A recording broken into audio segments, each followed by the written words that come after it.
Nick Hudson. Nick first came to our attention when Panda began making some insights into the whole lockdown. He, in many ways, typifies what BizNews is about. We do not believe that our audience is stupid. We believe our audience doesn't have to be told what the truth is. We rather prefer providing a platform where alternate views can be presented and that our community can make up their own minds. So the intelligent layperson approach. Never underestimate the intelligence of your community, never overestimate their knowledge. That's what we work on, and that's what we will continue doing in the future. Everyone that we admire is an independent and free thinker. When you start with Herman Mashaba, Paul O'Sullivan, Piet Viljoen, and Nick and Charles Savage, and they're all changing the world in their own way by thinking independently. And if you recall what Steve Jobs, the late Steve Jobs, said, it was the pirates and the misfits and the oddballs who actually change the world, not the people who are made from the cookie cutters. We believe that our community loves BizNews because of that. That all of our community members are looking for something different, something alternative, something not just run-of-the-mill. And that is personified in our opening address this morning by Nick, the co-founder of Panda, an investor, a private equity specialist, Nick Hudson. Thank you, Alec. And I really applaud you for taking that approach to journalism. It's uncomfortably rare in the whole world at the moment, and that is just a terrible state of affairs. Panda started off as a conversation, really, a group of 4 friends, professionals, economist, a doctor, a lawyer, and a little actuary. What we shared was an observation that the data and the facts, the reality of coronavirus was far, far away from what the media and public health institutions were presenting to the world. And we saw in that problem the seeds of a great tragedy. After some months, we realized that our South African efforts needed to internationalize. This was not a local story, and it was not only about the science. Our advisory board now includes some of the leading lights in infectious diseases and epidemiology, Nobel laureate, and the working team of Panda now spans the globe and includes a great many scientists, most of whom have to be members of Panda in a cryptic fashion. That's how bad the censorship in this world has become. We have believed from the get-go that it was wrong on a number of levels to close society down, and that it has always been time to reopen society. And we also believe that the truth only prevails if plans are taken to bring it to light. Our world is gripped by fear, and that fear is very much the product of a false narrative. When I say it's a false narrative, I'm telling you that every single element of this narrative is false. The narrative says that there's a deadly virus spreading across the planet, that nobody's immune to it, and there's no cure. Even asymptomatic people can spread it and are major drivers of the epidemic of disease. And unless we lock down and wear our masks until vaccines arrive and everybody gets vaccinated, we're all going to die. And anybody who challenges this narrative is a lunatic, a menace, a danger to society. Hence the suppression that Alec was talking about. But it is, and always has been, absolutely clear to us that no element of this narrative is justified in the face of reality. The reality is that there is a virus. It is having a meaningful impact in some regions of the world. Very few people are susceptible to generating severe disease. There are several available treatments. Asymptomatic people in a more sensible era known otherwise as healthy people are not drivers of the epidemic. Lockdowns and mask mandates have been ruled out by pre-COVID science for good reasons. Never recommended, they've been tried, they have not worked, and they have caused great harm. Instead of protecting the vulnerable minority, we have hurt them. This is ground zero for the malarkey of COVID, this statement, the greatest misrepresentation of all time. Two sentences which by themselves are true.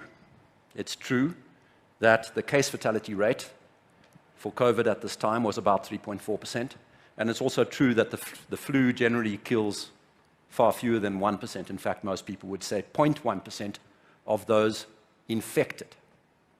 Not of the cases, the sick people who arrive at hospital. But by conflating these two separate points, CFR and IFR, Tedros was effectively lying. And this man, the greatest, one of the greatest infectious diseases specialists in the world, picked it up a few days later. He said that this statistic causes horror, and it is meaningless. And he's right. 5 months later, the World Health Organization had no option but to publish his paper, which demonstrated the extent to which he was right, showing that the infection fatality rate for coronavirus was not 3.4%, but 0.23%, and more impressively, that for people under the age of 70, it was a mere 0.05%, which is to say negligible. People are also astonished, because the media has suppressed this fact, that in March, the first quarter of last year, none other than Anthony Fauci said that the consequences of COVID may ultimately be more akin to those of a severe seasonal influenza. He was right at the time and has been right ever since, but for reasons that are something of a mystery, he's been wrong in terms of what he's said ever since. The other effect that a flat mortality rate hides is this very impressive statistic that there's a 3 order of magnitude difference between the infection fatality rate for young people and that for the elderly. Further inflaming the fear is this false idea of a novel virus. The reality is that coronavirus is a very close relative, not even a separate subspecies, a very close relative of the 2003 SARS virus. There are 7 related coronaviruses known to cause disease in humans, probably many others, and 4 of them are in general circulation, annual, pretty much annual global circulation. So the naming of this disease is terribly inconsistent. This is really arose by any name, SARS, a variant of SARS. Okay? It's not novel. But it enabled a further porky pie. I could talk for a whole day on the things that are going wrong in this paragraph here. Maria van Kerkhove of the World Health Organization, a majority of the world's population is susceptible to infection. And that is the first of 2 key elements that lead to this idea that everyone is dangerous until proven healthy. But we could see as early as February, March, that this was not the case. There was the dramatic tale of the Diamond Princess cruise ship, deadly virus on board, the captain having to attempt a lockdown under conditions where lockdown was pretty much impossible. And what that ship showed us, that Petri dish experiment that should have been seen as a godsend, is that a minority of people got infected, a minority of those developed the disease, and a very small minority of those confined to the over 65s died. Only 12 people out of several thousand on board the ship died. So that told you very clearly that this universal susceptibility was nonsense. Another thing that makes it very clear is this startling map showing the population fatality rates around the world. And while you can see that in Europe and the Americas there has been an issue, in a vast region covering Africa, Southeast Asia, and Oceania, the population fatality rate has been 100 per million, which is to say there almost isn't an epidemic. To put it in context, in a typical year, these countries would expect to see about 10,000 deaths per million from all causes. So the 100 per million represents just 1% of annual deaths, and probably less than the number of people who annually die from influenza or pneumonia, respiratory diseases. The wheel of published science turns very slowly, and it's caught up. There are now dozens of papers demonstrating the mechanisms and the detail and the extent of this fact, that there is significant pre-existing immunity from exposure to past viruses. And that brings me to the second element that enables this doctrine of everybody being a danger. And that is the asymptomatic driver thesis. It rests on very shaky grounds. I was absolutely aghast to find out the poor quality of the science underpinning this idea. One of the seminal papers involved one woman who reputedly infected 16 of her colleagues while asymptomatic. But a tiny little bit of investigation pulled out the reality that she was being treated for flu-like symptoms. And with that evaporates a substantial underpinning of the whole asymptomatic transmission story. We were quite pleased on the 8th of June when the World Health Organization acknowledged this. Maria van Kerkhove again gets up on stage and says, the data show that asymptomatic transmission of coronavirus is very rare. Only to be deflated the next day when she was forced back onto stage to walk back her statement, saying that there's still much we don't know, and our models show us that, and so on and so on. It's utter nonsense. Again, Fauci knew this in the first quarter. He told the world that in the history of respiratory-borne viruses of any type, asymptomatic transmission has never been the driver of outbreaks.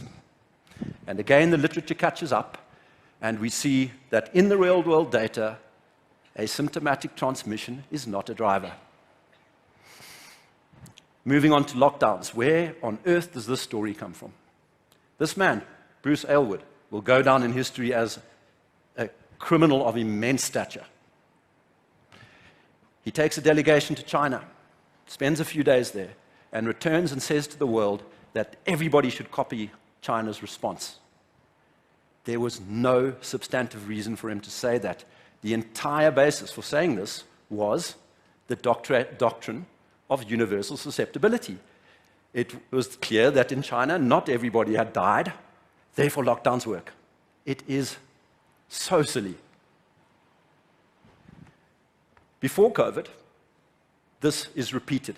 Wherever you look in any country's pandemic respiratory virus guidelines, lockdowns are ruled out.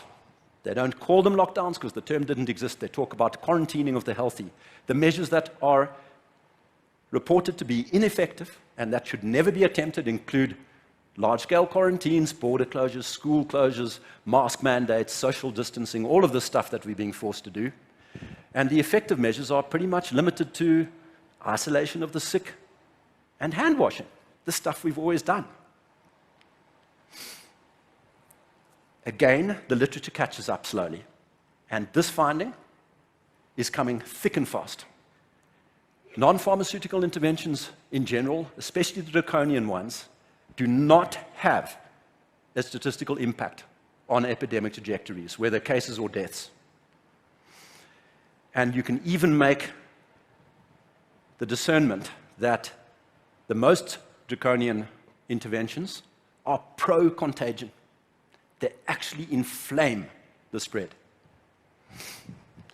Now, we saw this in the data months and months ago, in May last year. It was clear what this chart shows you is that there is no relationship between the stringency of a country's lockdown and the number of deaths per million in that country. That statistically is called a paint splat, and it means there's no relationship. A relationship would look like that. It wasn't only in that data that we could see this fact, we could also see it in the individual curves of countries. So on the left, the UK, on the right, Sweden. UK having lockdown in a draconian fashion, Sweden having famously never locked down. If you've heard otherwise, you've been misinformed. They have never locked down in Sweden. And a trained statistician would look at those bottom two charts and tell you straight away that there was no regime change. It's not possible to detect the initiation or the suspension of the lockdown in the UK. The statistical pattern is identical to that of Sweden. The disease follows a trajectory of linear decline in the rate of spread as the number of infectable or susceptible individuals gets consumed by the virus. Lockdown has no effect. I don't really like pairwise comparisons. They're not scientifically sound, but when they show no difference, they have some validity. Here you have North Dakota, South Dakota pairing. North Dakota, lockdown, business restrictions, mask mandates. South Dakota, none of the above. And the most that you can say about that curve is that South Dakota, the open society, had a flatter curve. No country has been lied about more than Sweden. There were daily articles in The Guardian and the New York Times and the Washington Post and even the Financial Times warning that if Sweden did not lock down, there would be a wall of death, murder, mayhem. And the same modelers who put us into lockdown with their absolutely overblown forecasts predicted that if Sweden did not lock down, it would suffer 100,000 excess deaths by May of last year, nearly double the normal year's death toll in the country. In the event, Sweden did not lock down. That orange bar is what they predicted. That blue bar is what actually happened. Sweden had a normal year of deaths, bang in line with the 10-year average, depending on how you do the calculation, how many years you average over, somewhere between 0 excess deaths and 7,000 or 8,000, not the 100,000 that they were warned against. What they warned against, what they got. A massive departure, and I bet you, every single person sitting here walked into this room with the belief that there was something that had gone terribly wrong in Sweden because of its refusal to lock down. It's a lie. What isn't a lie, and what is very clear in the data, is that lockdowns cause a great deal of harm. We have infant mortality. We have creeping poverty. We have starvation, joblessness. There have been gut-wrenching denials of service, failures to diagnose or even treat diseases which are far more impactful than coronavirus. And we are now dealing with a horrible specter, especially amongst the youth, of psychological disorders, with the incidence of self-harm and suicidal ideation expanding to levels that have never been seen before. 1.5 billion children had their educations effectively terminated, or at least severely disrupted. And that is even true for the few children of the wealthy who were able to attend classes online.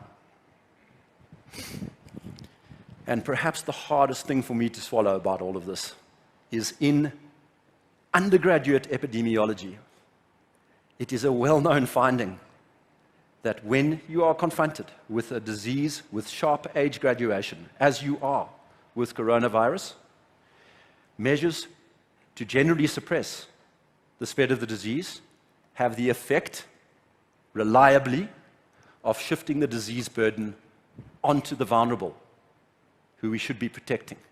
They worsen, are expected to worsen, and do worsen coronavirus mortality. Closing up now with some stories on masks, because if you think the story around lockdowns is a lunatic story, this one is extreme.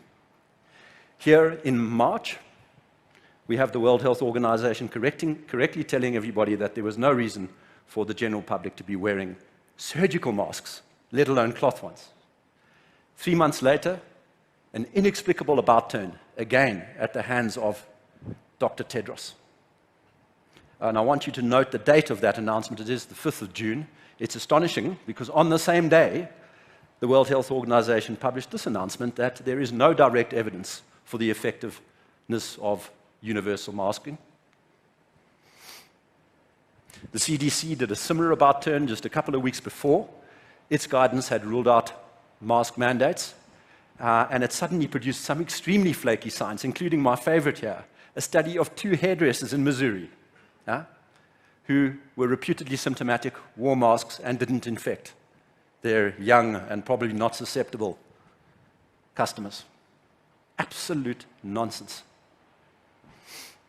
And it contradicted the CDC's simultaneous publication of a study of many years of the effectiveness of masking in the case of influenza, in which there was no evidence to suggest that even surgical masks were effective with that virus.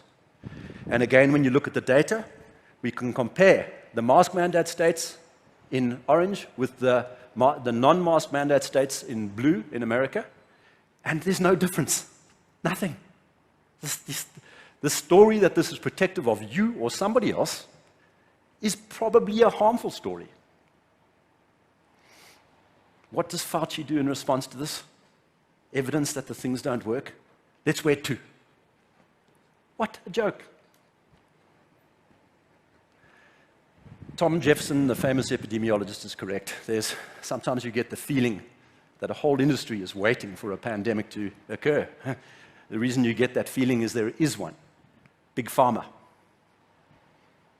I love this woke Pope meme.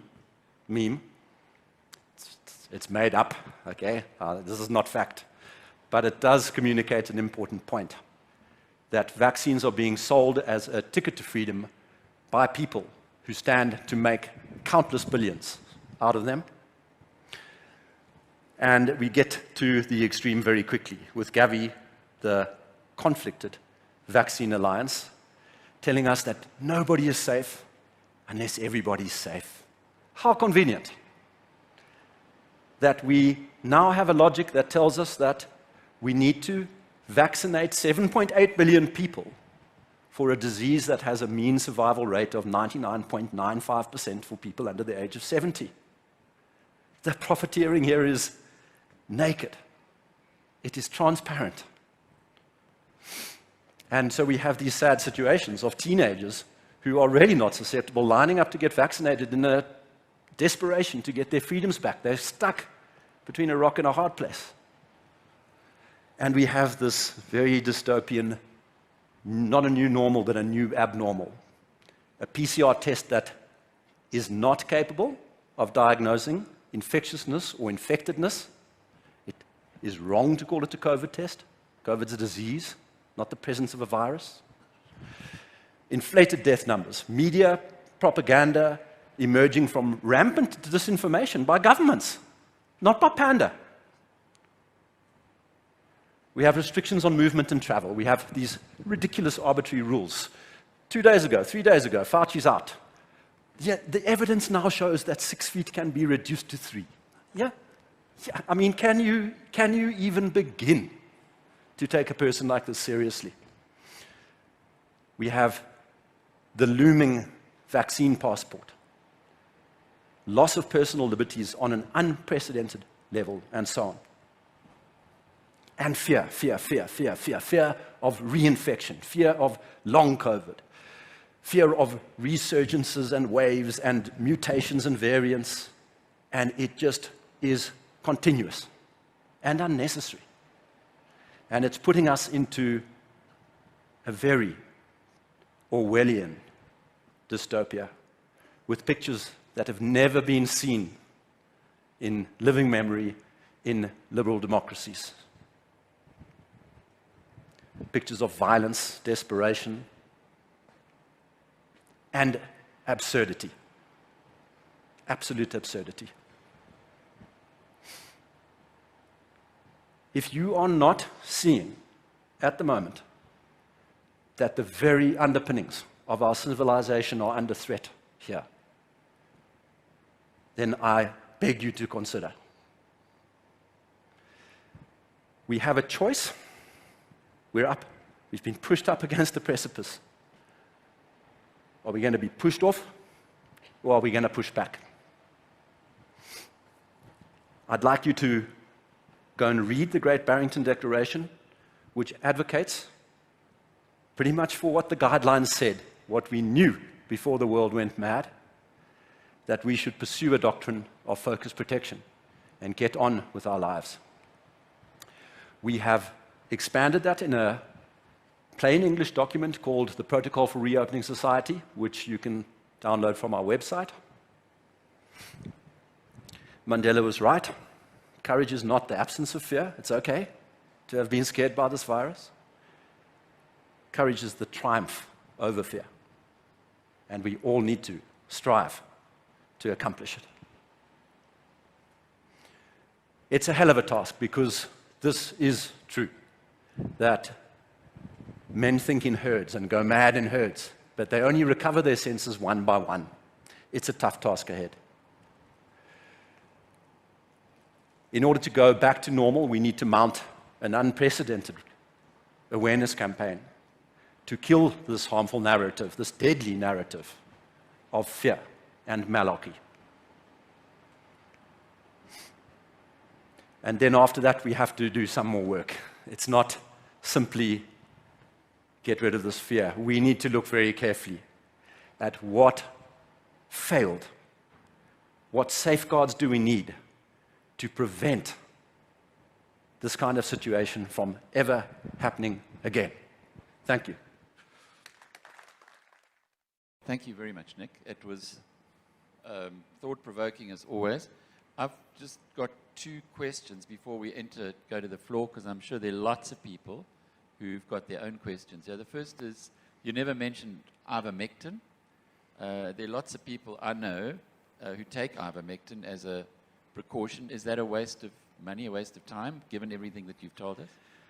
We've tried to stay away from recommending treatments just from a legal perspective. We have to be careful. That's one way in which we could be comprehensively shut down.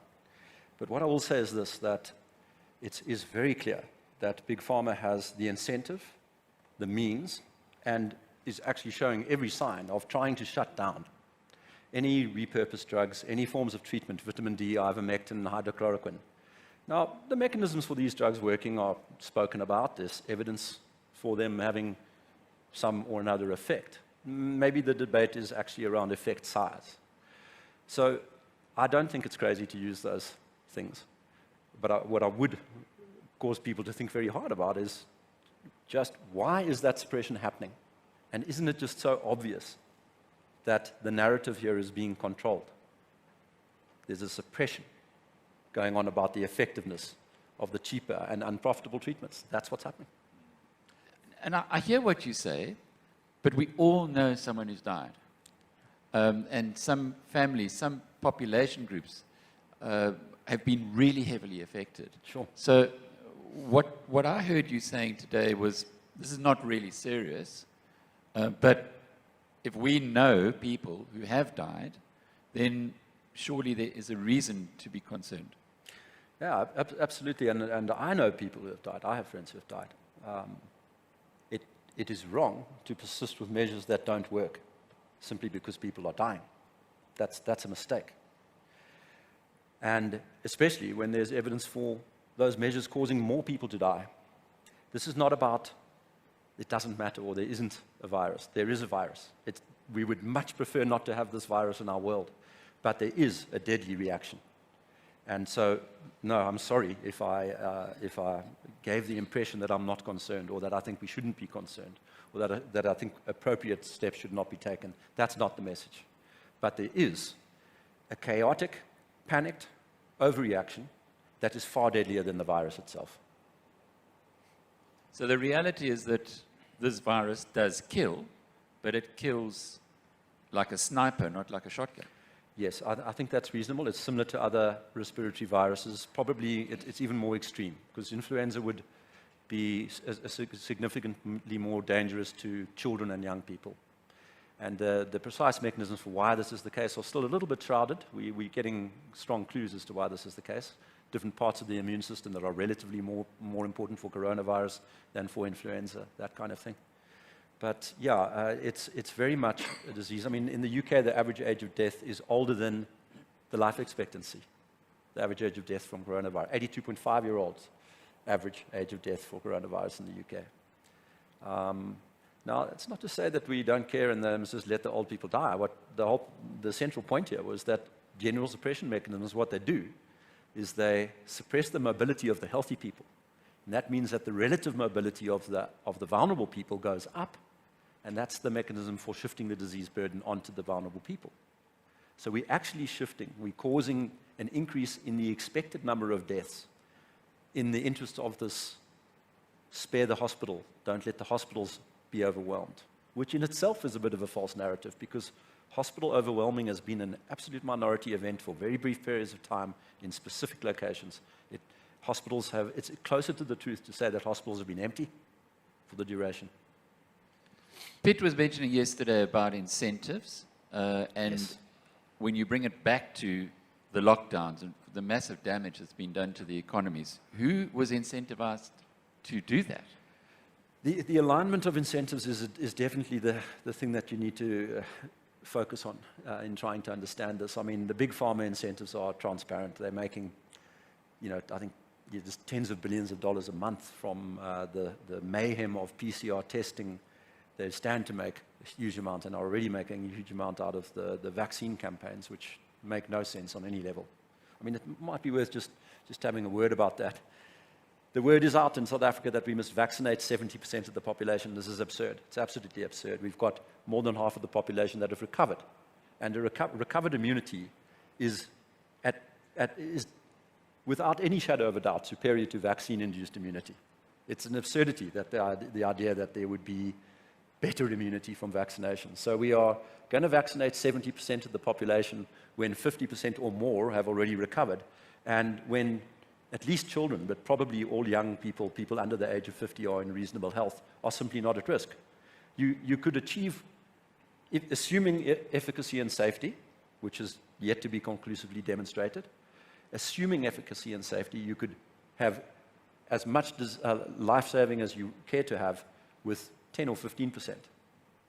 So there's a big game in town, and that game is make money for pharma. And the strategies that are being pursued are crazy. There are also political alignments that are very important. There's been a creeping, I call it the 3 M's. They're in disguise, but they're there. Marxism, Malthusianism, and postmodernism are the 3 M's. So maybe use a P for the third one, but they've crept into our dialogue at universities. You mentioned Davos yesterday. Davos has become a profoundly Malthusian organization, and that is dangerous. These are some of the most toxic, dangerous ideas that have ever haunted the planet. This is the territory of Stalin and Mao and Hitler when you start talking this language, and it's disguised. It's disguised in words like inclusive growth and sustainability, lovely cuddly words, but they are dangerous doctrines. And I think that alignment is not quite an incentive, but there are people for whom that story is very convenient. Big tech, anybody who wants to centralize. And that was behind my question yesterday of Herman. I said, we need to decentralize. The problems here are all caused by these overtly centralized and kind of suppressive organizations, the WHO, CDC. You can't speak out. You can't. The mechanisms for error correction have been destroyed. They're wrong about everything, and nobody's allowed to say it. The censorship is astonishing. It's off the charts. I could talk all day about the lunacy that we've been subjected to, the intense pressure. It just never stops. So the big tech, I talk about the unholy alliance of big tech, big pharma, and a very captured media, often owned or funded by big tech or big pharma. And these supranational organizations such as the Gates Foundation, which are just grotesquely powerful and able to manipulate narratives like there's no tomorrow. So that's a convergence of incentives. People often ask me, is there a conspiracy? Is there a plan? I point out the semantic differences. I don't think there's a conspiracy in the sense of a secret meeting in a smoke-filled room and people hatching a plot, that kind of thing. I don't think that's happened. But there's a strong convergence of incentives, and yes, there was a plan. These plans are publicly available on the internet, plans that involved tearing up all the pandemic guidelines before coronavirus had even arrived. Yeah, they were sitting in, Bill Gates and friends, sitting in a room discussing the implementation of plans that were not reflected anywhere, not in the World Health Organization's plans, which were updated as recently as October 2019. So there was a plan. This is not some kind of kooky tinfoil hat conspiracy theory. The plan is there. It's on the internet. You can go and watch it. And they've implemented it. And it suits them. And they're making a ton of money. Lockdowns are the most regressive strategy that has ever been invented. The wealthy have become much wealthier. Trillions of dollars of wealth has been transferred from the working class to wealthy people. They're a hopelessly regressive strategy. Let's start with questions. It's Chris Edwards. Yeah. Nick, I don't like to use the word, but there were surges in March and let's say December. And when you look at it at a global level, it seemed as if you got those increases in the curves in those 2 months in most countries around the world. Yeah. Any explanation for that?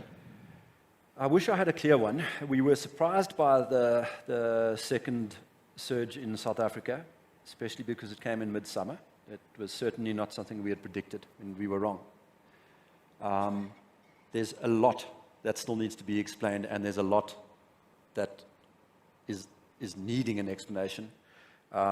There's strong elements of what's called in public health iatrogenicity, or iatrogenic death, meaning deaths from policy or treatment. So you can see strong evidence for that, but it's very hard to tease out how much of it is coming from the policy and how much is coming straight from the virus. We have a folder full of testimonies from doctors who are unwilling to go on the record, telling us about, widespread medical malpractice. It's my hope that we collect enough of them and can make them public, persuade them that to come forward. But at the moment, they very reasonably say that they would end their careers if they came out and spoke about the ridiculous misattribution of deaths. The COVID pancreatitis is my favorite one. I mean, a disease process that doesn't exist being written down. Alcoholic dies while testing positive. COVID pancreatitis. So there are deaths that are misattributed, there are deaths that are correctly attributed, and then there are deaths that are basically caused by policy, and it's very hard to tease them apart. And my big fear here is it's a simple matter of ramping up testing, PCR testing, because you will detect.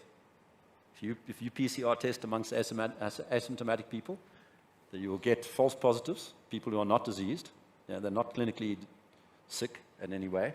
And some of those people will die. And if you die with a positive test in somebody's hands, certainly in the UK and the US, it's been policy to write those deaths down as coronavirus deaths. And in South Africa, it's been policy not to, but it happens.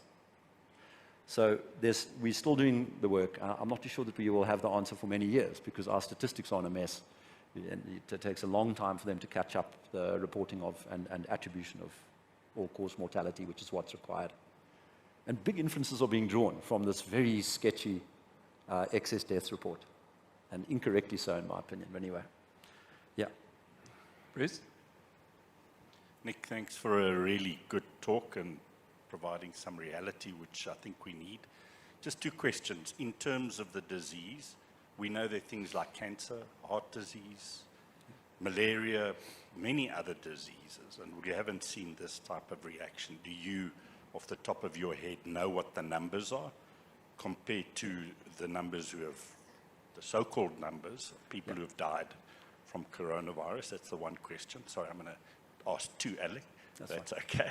And the second one is around the vaccine and its safety.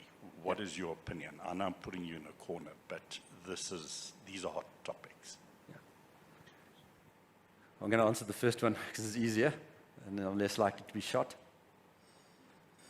The ranking of coronavirus as a mortality impact is way, way, way below heart disease and cancer. Now, neither heart disease nor cancer are contagious. Okay, so there's a difference in the fear factor. But I mean, you're talking about those diseases are responsible for just, probably between the two of them, a third of all the deaths in the world. And coronavirus is sitting at, 2% of the deaths.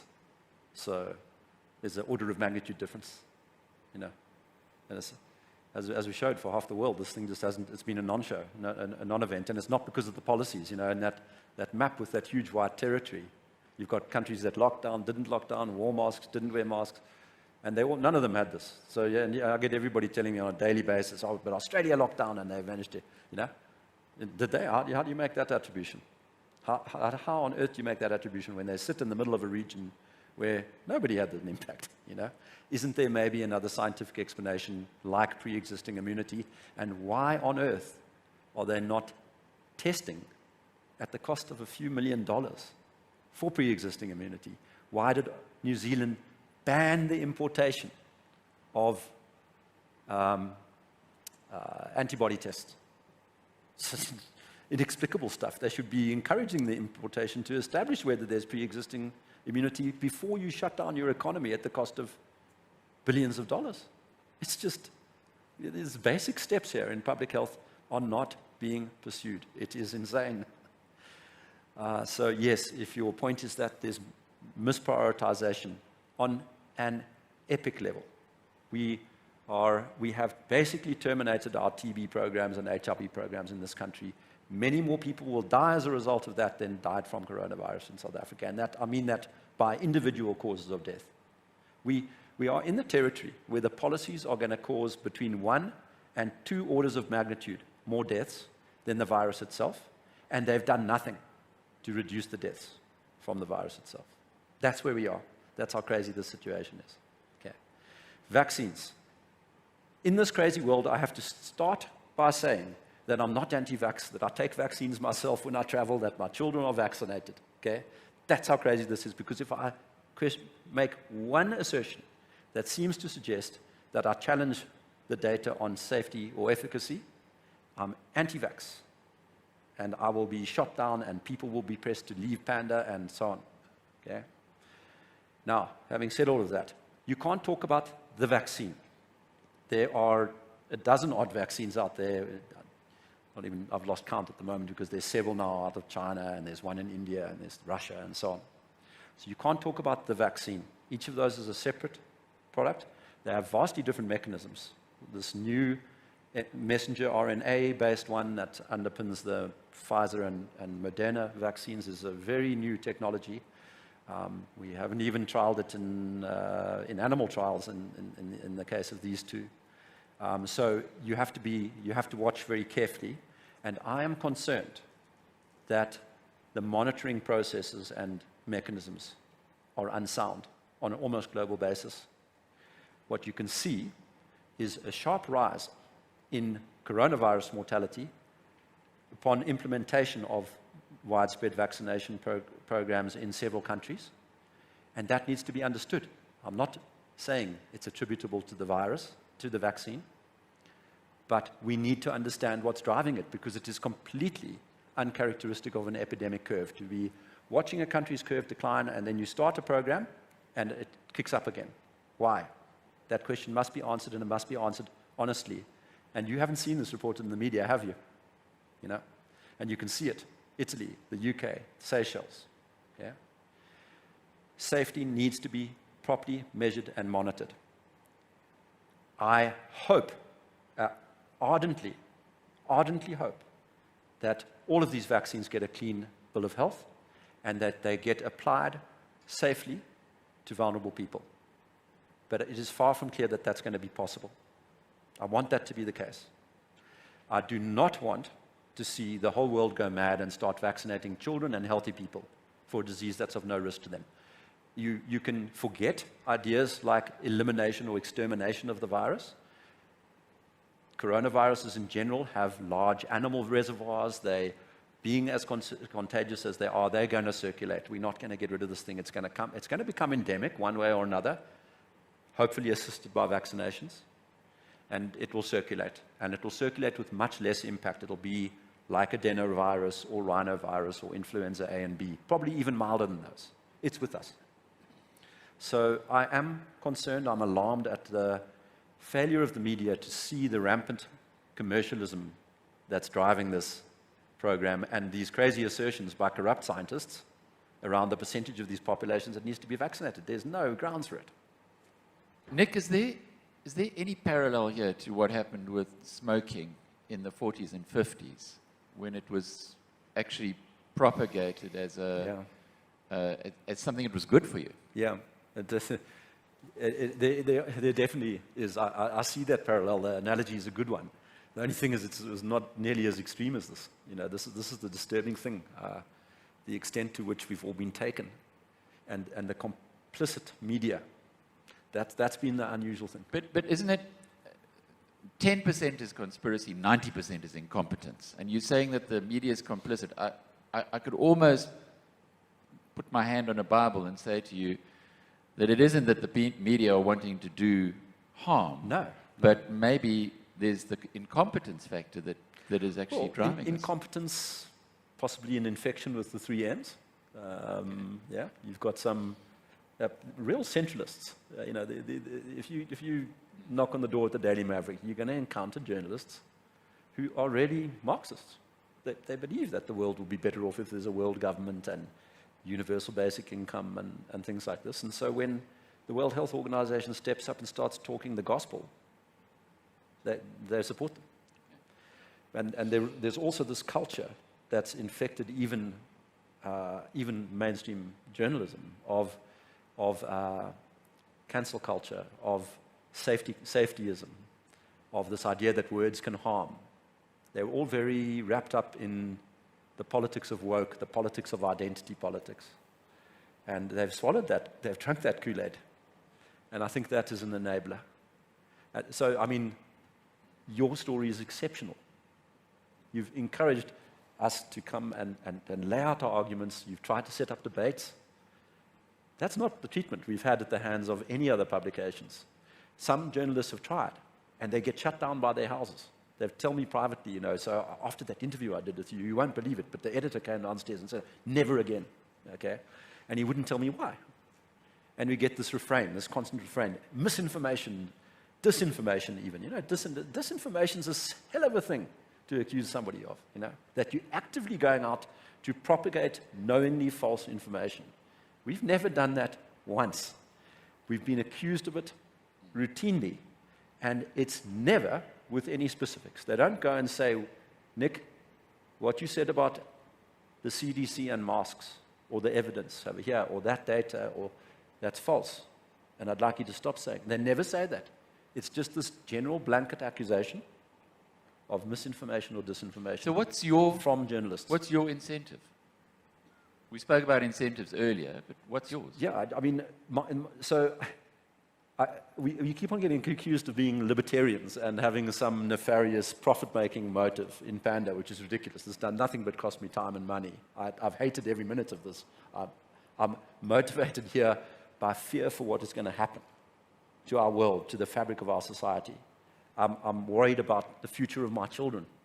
I want them to live in a free and liberal democracy, not in the totalitarian techno-medico bureaucracy or technocracy that we're heading into. If you think listen to what happened yesterday. You probably missed this because it was while we were on conference. China is petitioning the World Health Organization to appoint it to run a global immune passport program. Now, if that doesn't scare the living daylights out of you, I do not know what will. This kind of centralization, this kind of control, social credit systems, that's dystopia for you. We need to push back against this stuff because it's coming. It's coming. The UK government has been denying that they were planning to implement social credit, vaccine passports, this kind of thing. at the same time that they've been commissioning tenders. Yeah? They're lying to the public about this. And you know, when it went up to vote, the second vote on this bill that outlaws dissent in the UK, yeah? Outlaws dissent.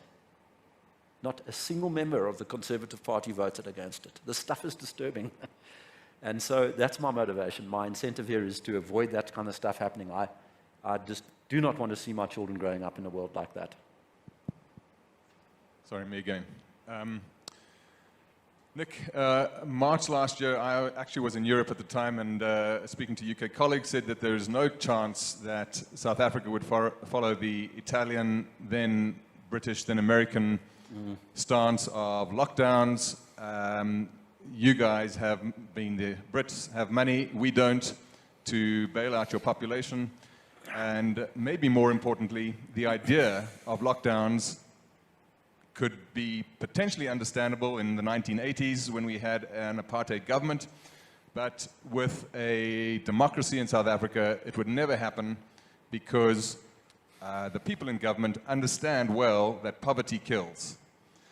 And so there's somewhat racist overtones to think that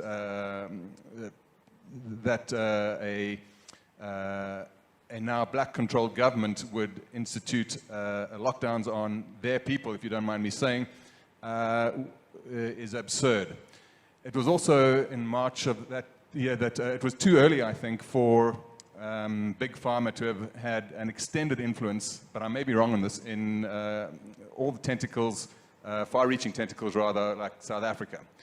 If that's the case, and so with all those assumptions, if those assumptions are true, what would prompt a South African government where the majority of our people are living on the edge to institute a lockdown if they have the knowledge that poverty kills?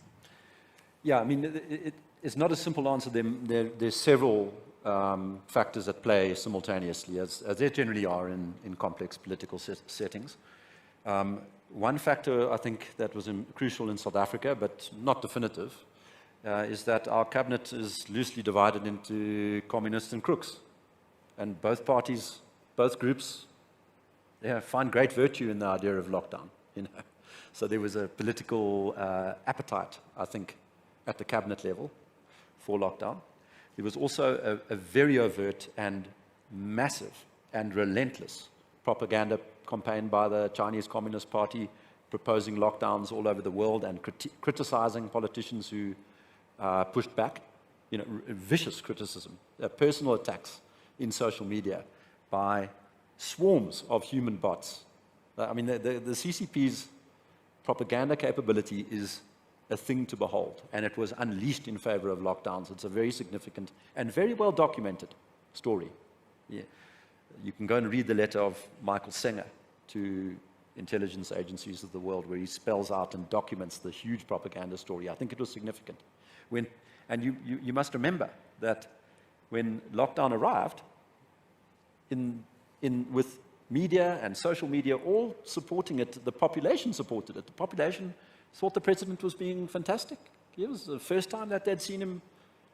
I remember people saying the first time he exhibited any leadership at all. I was horrified.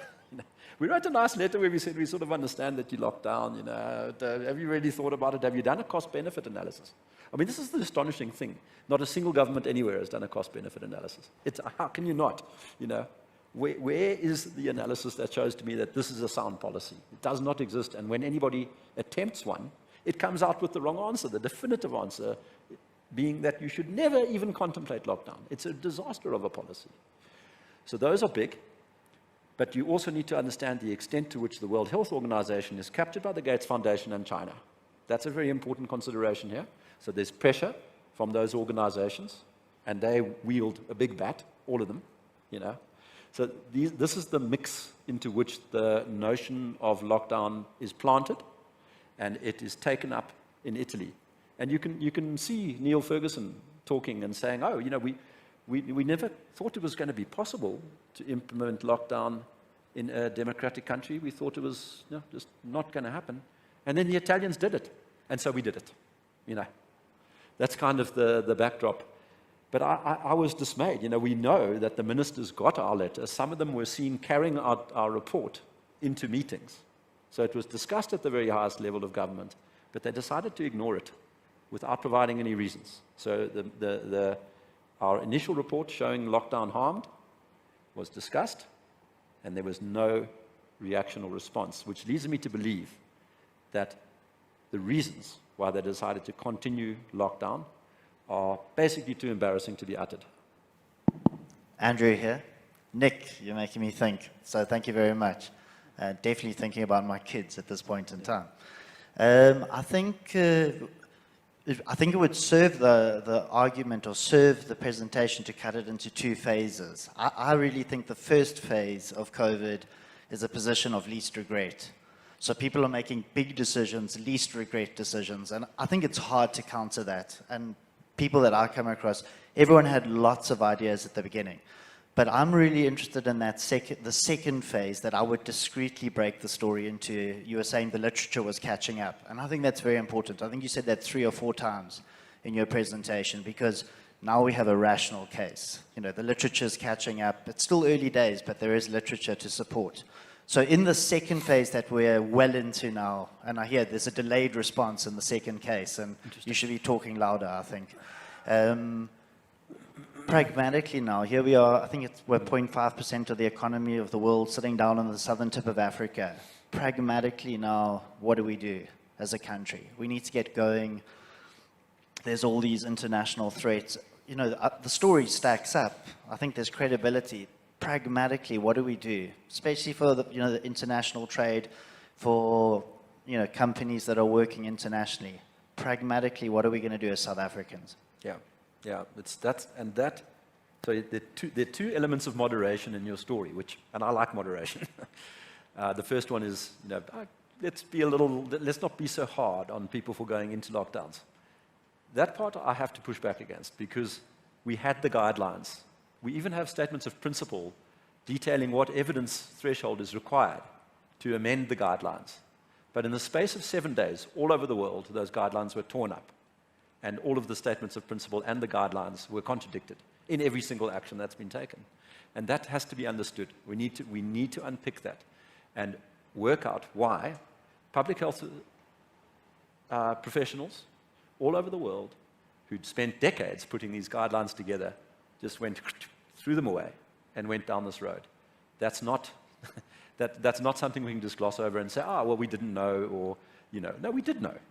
That's why we had the guidelines. We did know. And the data has confirmed what we previously knew. So why this departure?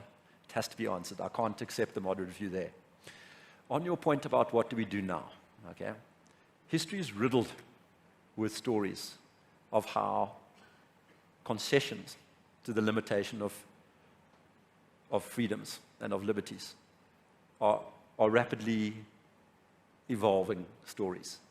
And so I believe that we all have to push back. We all have an ethical responsibility to push back on these emergent encroachments.